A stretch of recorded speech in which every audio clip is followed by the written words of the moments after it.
Fala aí pessoal, sejam todos muito bem-vindos ao meu canal. Eu sou o professor Rafael Barbosa, sou professor de Química e de Ciências aqui no YouTube. E antes de começar esse vídeo, como eu sempre faço, desce o player aqui embaixo se você quiser, já clica no botãozinho de gostei, me dá esse voto de confiança aí. E se você não é inscrito, se inscreve no meu canal. Lembrando que sim, você pode indicar o meu canal para outras pessoas. Indica aí, vai, compartilha esse link, manda para alguém que está precisando dessa aula, que hoje a gente vai falar muito, mas muito mesmo de isomeria. Lembrando que a aula de isomeria nós vamos dividir em duas partes. Nessa primeira parte nós vamos falar da isomeria plana e em uma segunda parte nós falamos sobre a isomeria espacial. Então hoje a gente vai de isomeria plana. Roda a vinheta.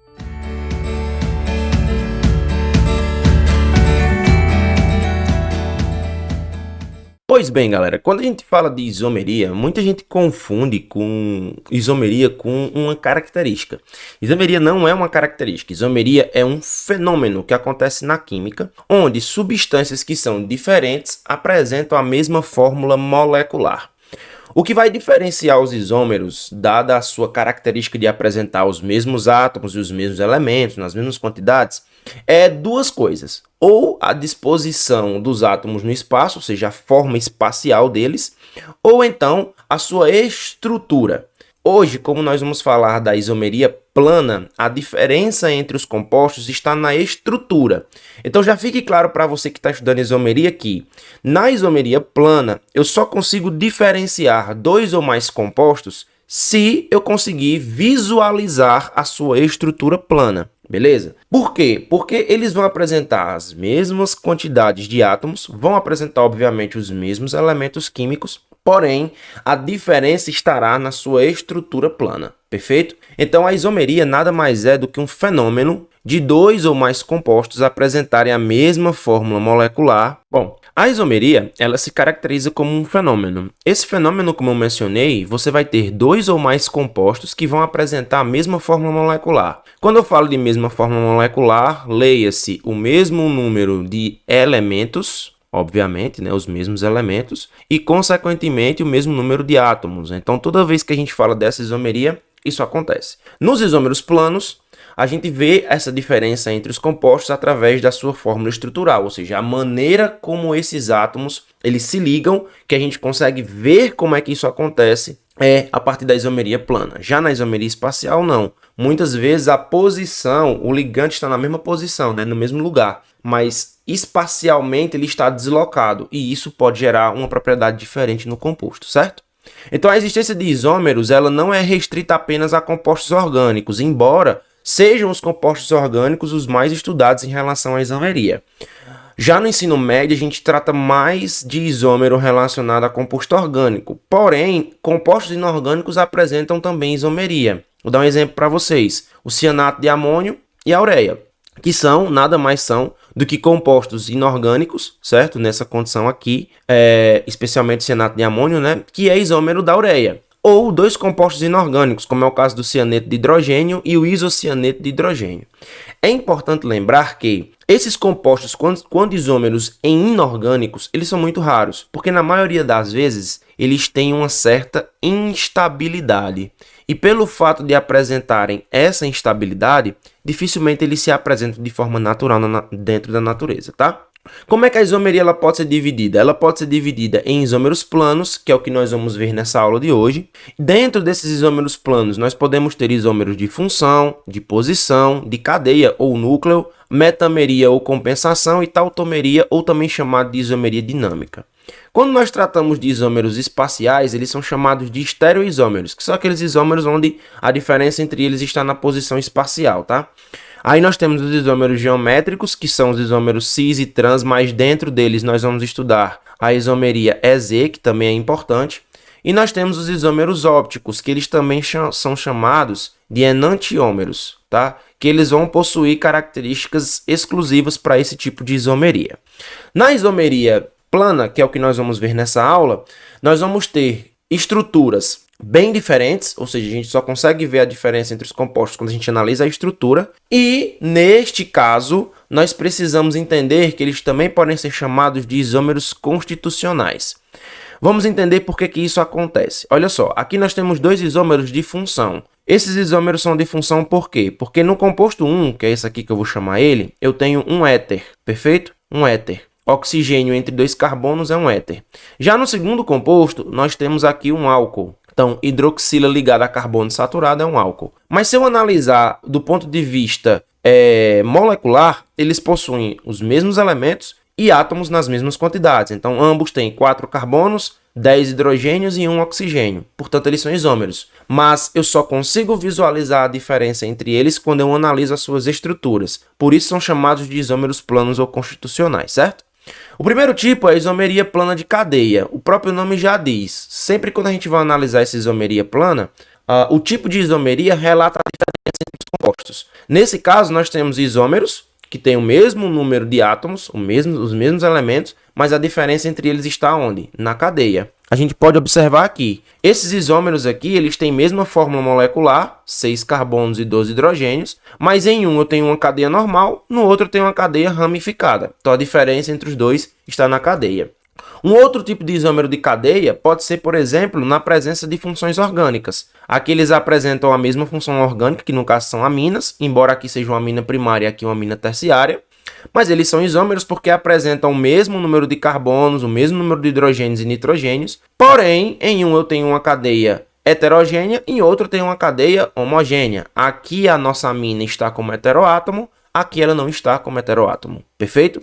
Então a gente tem aí o primeiro tipo de isômero, que são isômeros de cadeia. O segundo tipo é o isômero de posição. O próprio nome já diz, são compostos que têm a mesma forma molecular, mas a diferença entre os dois está na posição. Essa posição pode ser em 3 coisas. Pode ser numa ramificação, numa ligação dupla ou no grupo funcional. Nesse caso, no primeiro exemplo que eu trouxe para vocês, são 2 álcoois, né, pertencem à mesma função orgânica, porém a hidroxila nesse composto está no carbono 2 e nesse composto está no carbono 4. Eles têm a mesma forma molecular, mas a diferença estrutural entre os dois está na posição do grupamento hidroxila. A gente pode avaliar também em relação à posição da insaturação. Aqui no primeiro composto eu tenho no primeiro carbono a ligação dupla e no segundo composto eu tenho essa ligação dupla no terceiro carbono. Portanto, são compostos diferentes, onde a diferença dos dois está na posição da ligação dupla. Então, quando você tem diferença estrutural na posição, automaticamente você identifica ali isômeros de posição. A metameria, ela é um tipo de isomeria de posição, digamos que especial. A metameria, ou metâmeros, ou isômeros de compensação, são compostos idênticos, ou seja, tem a mesma forma molecular, porém, a diferença entre eles está na posição, geralmente, do heteroátomo. Só que não existe apenas isômero apenas metâmeros, na verdade, com heteroátomo. Existem metâmeros também que eles não apresentam heteroátomo, mas eles apresentam grupamentos ésteres, por exemplo. Então, olha só, aqui no caso eu tenho o etoxetano e o metoxipropano. Ambos têm a mesma cadeia, do mesmo tipo, saturada, heterogênea e normal. Qual é a diferença dos dois? A diferença dos dois está na posição do heteroátomo. Nesse caso, o heteroátomo se encontra na terceira posição. Nesse caso, ele se encontra na segunda posição. Professor, tem propriedades diferentes? Tem propriedades diferentes, perfeito? Aqui eu trouxe um exemplo especial de metameria, que ele não é muito comum, mas ele pode aparecer aí ou na sua prova, ou se você estiver estudando para ensino superior, também pode aparecer. A gente tem aqui 2 compostos que têm mesma cadeia, do mesmo tipo, com a mesma ramificação e mesma saturação. Por que eles são metâmeros? Porque a diferença entre eles não está em nenhum desses critérios. Simplesmente se encontra no tipo de ramificação. E como não existe uma isomeria específica para esses compostos, a gente classifica eles como metâmeros.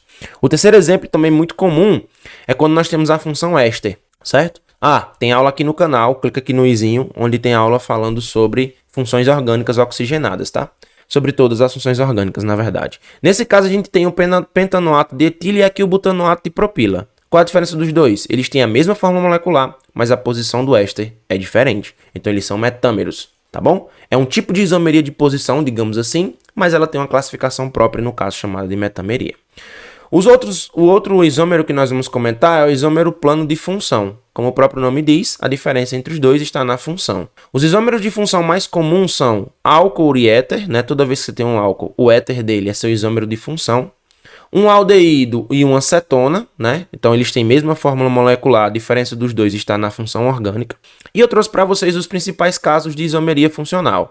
Sem sombra de dúvidas, esses dois primeiros aqui são os mais importantes, perfeito? Mas existem outros. Álcool aromático, fenol e éter aromático, pode acontecer. Ácido e éster também são isômeros de função nestes casos, eles são os principais. Professor, existe mais algum? Existe. Existe a última isomeria que nós vamos falar hoje, que é a tautomeria ou isomeria dinâmica. Ela é chamada assim porque nesse caso você tem um equilíbrio químico e é importante lembrar para vocês que equilíbrio químico nós só temos em reações reversíveis. E nesse caso nós temos um enol, né? Um enol que pode se transformar em um aldeído ou nós podemos ter um enol que se transforma numa cetona. Professor, no que depende a formação? A formação vai depender da posição desse enol. Se você tem um enol mais ao meio da cadeia, a tendência é que ele se forme, que ele se transforme em uma cetona. Se você tem um enol mais à extremidade da cadeia, a tendência é que ele se transforme em um aldeído. Esses equilíbrios eles têm nomes específicos. Quando eu tenho um aldeído enol, eu tenho um equilíbrio aldoenólico. Quando eu tenho um cetona e enol, eu tenho um equilíbrio cetoenólico.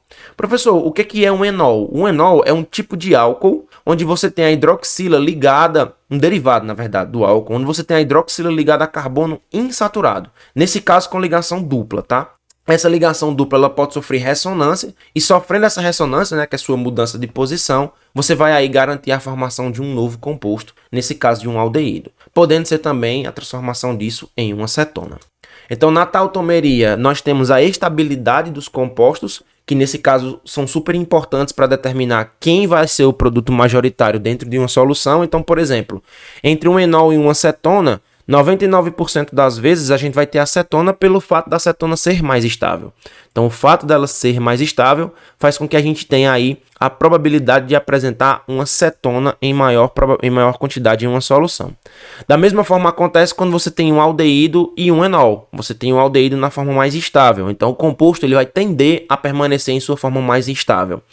Quando você tem amida e iminoálcool, a tendência é que você tenha as amidas, porque elas são mais estáveis em solução. Então, o que vai determinar nesses equilíbrios qual dos compostos vai ser majoritário, ou seja, em maior quantidade, é a sua estabilidade química. Nesse caso da tautomeria, cetona e aldeído são as funções orgânicas mais estáveis, podendo, claro, se formar enol, dependendo do direcionamento e da velocidade da reação. Bom, pessoal, essa foi mais uma videoaula aqui no canal. Espero que você tenha gostado. Se você gostou, deixa o seu like. Acompanha para mais vídeos aqui no canal. Não esquece também de se inscrever se você não for inscrito. E lembrando para vocês que na descrição desse vídeo eu estou deixando uma gama de materiais que você pode utilizar aí nos seus estudos, tanto para ensino médio quanto para ensino superior. Se você está se preparando para o Enem ou mesmo é daqui da região do Cariri e pretende se preparar para a URCA, nós temos lives todas as sextas-feiras aqui no canal, resolvendo questões de assuntos específicos, tá bom? Essa sexta-feira nós vamos resolver questões de eletroquímica relacionados ao Enem, tá bom? Então a gente se vê, até mais.